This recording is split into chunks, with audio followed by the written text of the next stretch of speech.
जय हिंद दोस्तों, मैं ध्रुव कुमार आपको मिस्टर स्टडी ऑनलाइन लेसेस में स्वागत करता हूं। जैसे मैंने पिछले वीडियो में आपको पढ़ाया था राष्ट्रपति के बारे में, फिर से मैं उसके नए टॉपिक को लेकर के आया हूं। यानी राष्ट्रपति का निर्वाचन में कौन कौन से सदस्य भाग लेते हैं, मैं आकर के यहाँ इसको अंत किया था, फिर मैं यहाँ से इससे शुरुआत करूंगा। यानी राष्ट्रपति के निर्वाचन में कौन कौन से सदस्य आकर के भाग लेते हैं इसके बारे में पढ़ रहा हूँ। यानी राष्ट्रपति के निर्वाचन में संसद के दोनों सदनों के निर्वाचित सदस्य आकर के भाग लेते हैं।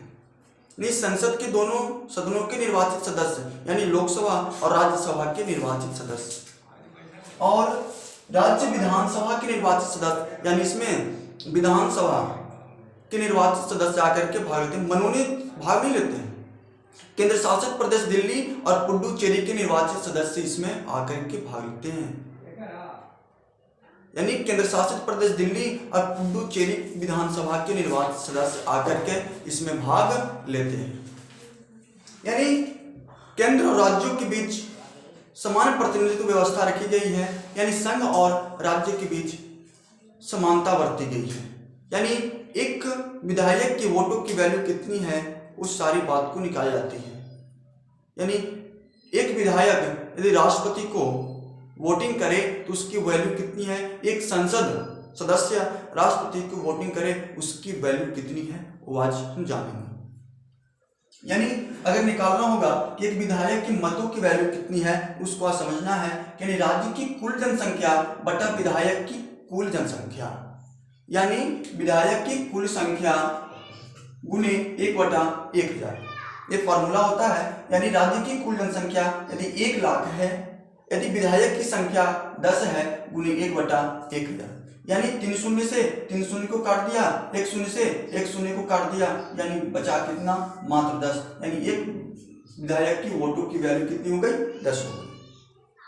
आगे ऑप्शन में यानी एक विधायक अगर राष्ट्रपति को वोटिंग करेगा तो उसको वैल्यू कितनी मिली, 10। एक विधायक राष्ट्रपति को चुनाव दिया तो राष्ट्रपति को 10 वोट मिल गई। अब रही बात कि संसद को वैल्यू कितनी होती है, तो देखा जाता है कि राज्य की यानी संसद की मतों की संख्या, संसद सदस्य की मतों की संख्या बराबर कुल विधायक की मतों की संख्या, कुल विधायक की मतों की संख्या,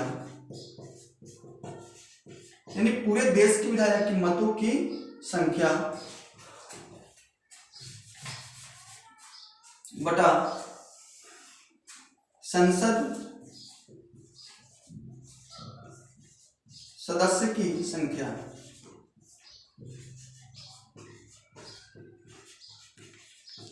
संसद सदस्य की संख्या यानी कुल संसद सदस्य, यानी देश की कुल संसद सदस्य की संख्या से भाग दी जाती है, उसके बाद उसे संसद की वोटों की वैल्यू निकल जाती है। यानी मैं मान लिया कि विधायक की कुल वोटों की संख्या यदि 10,000 है,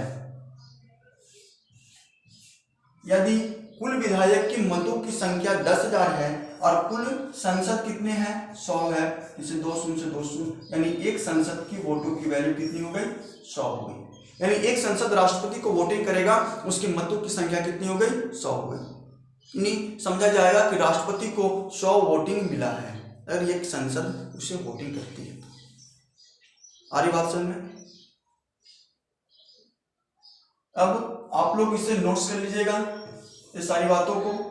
यानी राज्य की कुल जनसंख्या बटा विधायक की कुल संख्या गुने 1/1000, इससे विधायक की मतों की संख्या निकल जाती है। अब रही बात संसद के सदस्यों की मतों की संख्या बराबर कुल विधायक की मतों की संख्या, यानी कुल विधायक की मतों की संख्या बटा कुल संसद सदस्यों की संख्या, इससे हमें संसद के सदस्यों की मतों की संख्या निकल जाती है। ये बात आपको याद होनी चाहिए। आप लोग इसे नोट्स कीजिए।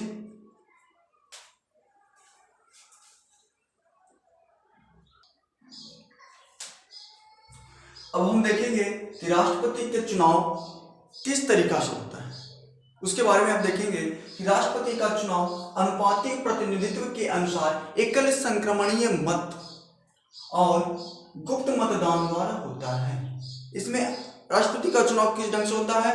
एकल संक्रमणीय मत और गुप्त मतदान के द्वारा, एकल संक्रमणीय मत और गुप्त मतदान के द्वारा इसका चुनाव होता है।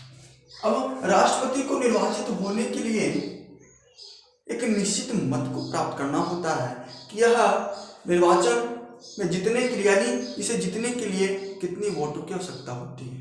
यानी देखा जाए, यानी कुल वैध मत बटा निर्वाचित सदस्यों की संख्या, यानी एक सदस्य निर्वाचित होते हैं उसमें मैंने एक जोड़ता हूँ, उसमें एक जोड़ना है। उसके बाद आपको कितना होगा? निर्वाचित सदस्यों की संख्या 1 और उसमें एक जोड़ना है अपने ओर से, कितना हो जाएगा? 2, और जितना भागफल प्राप्त होगा उसमें एक जोड़ना है। यानी मान लिया जाए कि पूरी विधायक की मतों की संख्या और संसद की मतों की संख्या कितनी है, यानी कुल वैध मत। तो मैंने माना कि कुल वैध कितना है? 100 मत हैं। इसमें कितना से भाग देना है?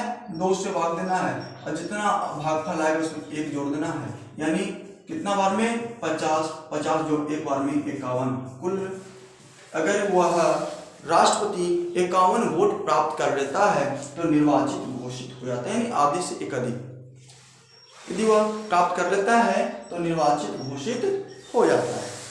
आई बात समझ में?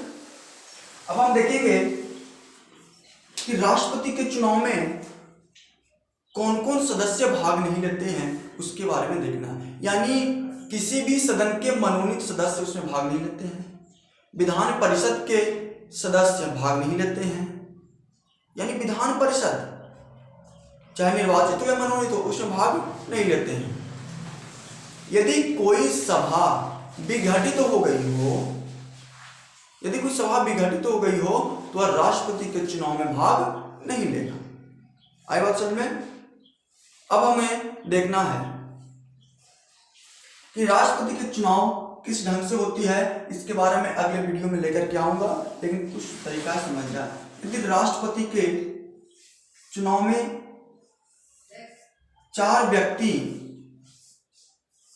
खड़े हैं, यानी 1 2 3 4, मान लिया जाए ABCD कर देता हूं, इसे मैं समझने में आसानी होगी। ABCD, इनमें 4 व्यक्ति खड़े हैं, उसमें कितने लोगों को A पसंद है, यानी पहला नंबर पर A पसंद है, मैंने अपने मत की वरीयता के अनुसार कितने लोगों को पहला नंबर पर A पसंद है, कितने लोगों को B पहला नंबर पसंद है, कितने लोगों को C पहला नंबर पसंद है, कितने लोगों को D पहला नंबर पसंद है, इस आधार से उसकी चुनाव होती है, अप्रत्यक्ष ढंग से। आई बात समझ में? अब हमें देखना है कि राष्ट्रपति के चुनाव में निर्वाचक मंडल द्वारा इसकी चुनाव होती है। राष्ट्रपति चुनाव निर्वाचक मंडल के द्वारा इसकी चुनाव होती है, ये बात हमको याद होनी चाहिए।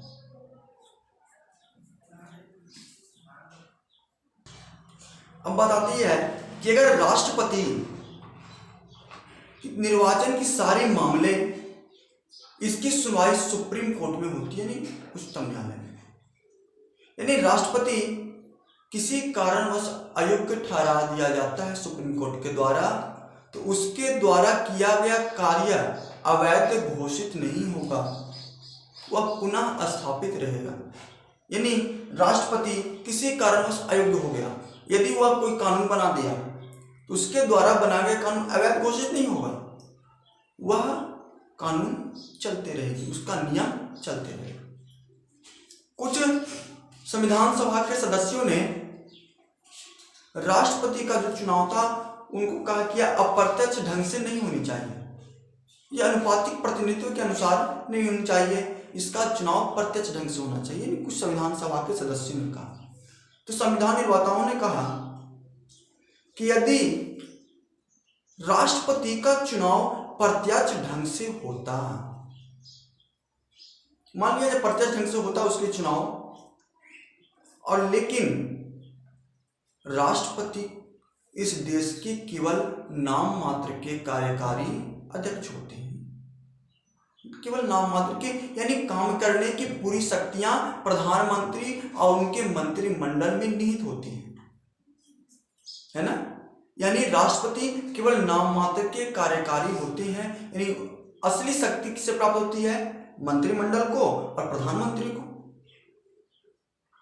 यदि राष्ट्रपति का चुनाव प्रत्यक्ष ढंग से होता, उसमें पैसा खर्च होती, ऊर्जा अपव्यय होता, ऊर्जा की भी खपत होती, पैसा भी खपत होती, समय की भी बर्बादी होती। ये सब करने के बाद भी यदि राष्ट्रपति को कोई शक्तियां नहीं दी जाती, यह एक अव्यवस्था होता, राष्ट्रपति के लिए यह अच्छी नहीं होती। चुनाव भी इतने ढंग से हो रही है और उन्हें कुछ शक्तियां प्राप्त नहीं है।